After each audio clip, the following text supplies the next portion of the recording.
In this lesson, we're going to finish our material. Alright, so let's go back to our painted wood material.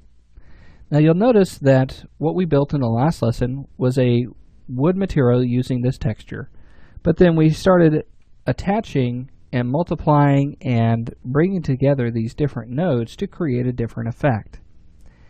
Now we've got this result here, and I'm pretty happy with that. And we can change this value here. This is going to be our paint color. We could change that to any color that we want. But I want to add just a little bit more to this texture. And I want to add some roughness to it, and I also want to add a little bit of specularity to the paint color. So to do this, let's go ahead and bring in the spec map that I have prepared for this. If I scroll down, you'll see that I have this wood spec.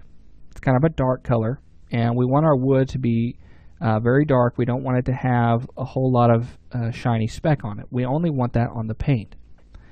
So what I'm going to do is I'm going to right click, and I'm going to actually, let's hold down T and then left click and bring in that texture there. And if I take this and I plug that into my specular, you'll notice that it looks pretty good, but even on the painted areas, it's still very dull. The painted areas should look a little bit more shiny than that. So we have to work a little bit on our specularity. So what I'm going to do is I'm going to get the painted information, and I'm going to use that with this specular information. So let's go ahead and use the same method that we used here. We're going to go ahead and lerp that. So let's go ahead and hold down L on the keyboard and then left click, and there's our lerp. And we're going to plug in our specular map. We're going to plug that into A. Now what are we going to plug into B? Well, B, we want to use another color value. We could use a color value, but I actually want to use just a numerical value, a value of 0 to 1. Now, numerical values in Unreal Engine 4 materials, they go from 0 to 1, and they also have a color equal to that. So whenever you think of the value of 0, you want to think of the color black. Whenever you think of the value 1, you want to think of the color white.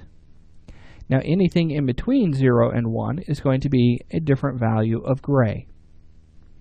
So to bring all of this together, let's go ahead and right click and let's bring in another node, but we're going to use a constant in this case. So we're going to go to constants and then constant, and notice that it just gives us a number.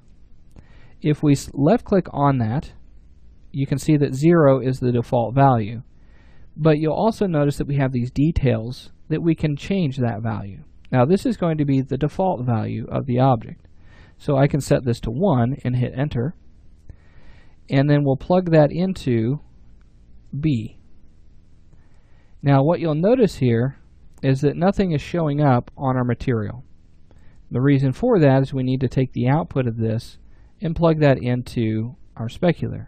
Now remember, we only want that to work on the painted areas. So we need to take this texture and plug that into the alpha, just like we did with this object. Now let's go ahead and plug this into specular. And there we go. Notice that you have the shininess on the paint, and then it's dull on the wood. Okay.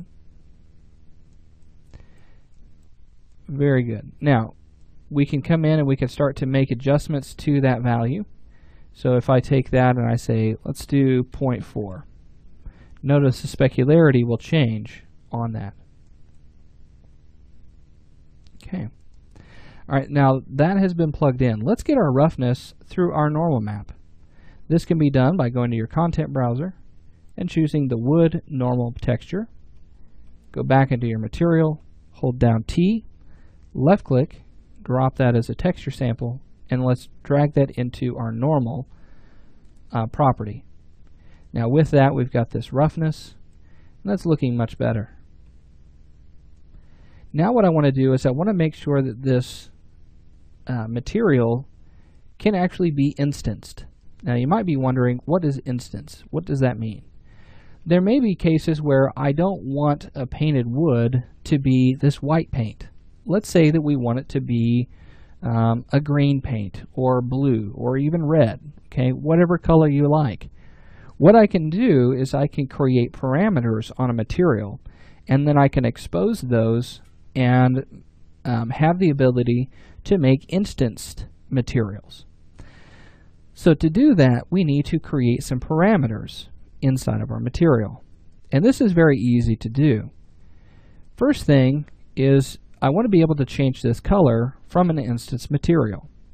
I can't do that with the current node that's here. But what I can do is I can right click on it and I can convert it to a parameter. And basically a parameter allows me to access the information from the material editor or the instanced material editor. Go ahead and convert that over to a parameter and you'll see that it creates the parameter, but it also allows me to give it a name. So I'm going to call this paint color. I also have another value, which is here, and I want to convert this to a parameter. So if I right click on this, convert it to a parameter, I can give it a name. I'm going to call this paint spec power. That will allow me to adjust the specularity of that paint. Now with those set, those are now parameters, but they don't take effect until we actually create instanced materials. So let's go ahead and apply this. That will compile the shader and the material, and then we can save that, and then we can now use that in our levels. So let's go ahead and go into our scene here, and if I grab my DT props folder, let's grab that crate mesh again. With that selected, go ahead and double click on it, and let's apply our material to this object, so that way it's the default material. Now before you can do that, you need to go back to your content browser, select the material you want to apply to this, and in this case we're looking for painted wood. With that selected, go to your crate mesh in this static mesh editor and simply hit assign asset from content browser. There we go. So there's that asset. Now what we can do is we can go ahead and save this, and then if I go into my content browser and go to props, you'll notice that my crate now has that new material on it. Let's go ahead and drag this into the scene so we can see that. And I'm just using the left mouse button to navigate through the viewport there. And with that, we want to be able to create an instanced material. So let's say that I want to create a material like this, but I want it to be a red color. To do this, we'll go to our materials. We'll select that painted wood material. You find that one more time. There it is. Then I'm going to right click on it and I'm going to create material instance. So it's going to create a copy of that, but it's now an instance. So what it's going to do is it's going to borrow information from the original, but we can make changes to this if needed. Now we can make changes to the parameters that we've already set. So if I double click on this new instance material, you'll notice that it brings up a material instance or a material editor, but it's not exactly the same. Notice that I don't have the ability to bring in any more nodes. I can only change the parameters that we've already set for it. So for example, you can see the vector parameter, we have painted color. If I check that, it will allow me to change that color, and I can change it to something like red, okay, like this. And then I can saturate it a little bit, maybe make it a little bit darker, so that way it looks kind of old. And then simply hit OK. Now once I'm finished with that, I'll just simply hit save, and then I can go back to my level here, and you can see that painted wood instance. Now I can drag and drop that right onto my box, and I still have that original material. This original material is what's considered the master material.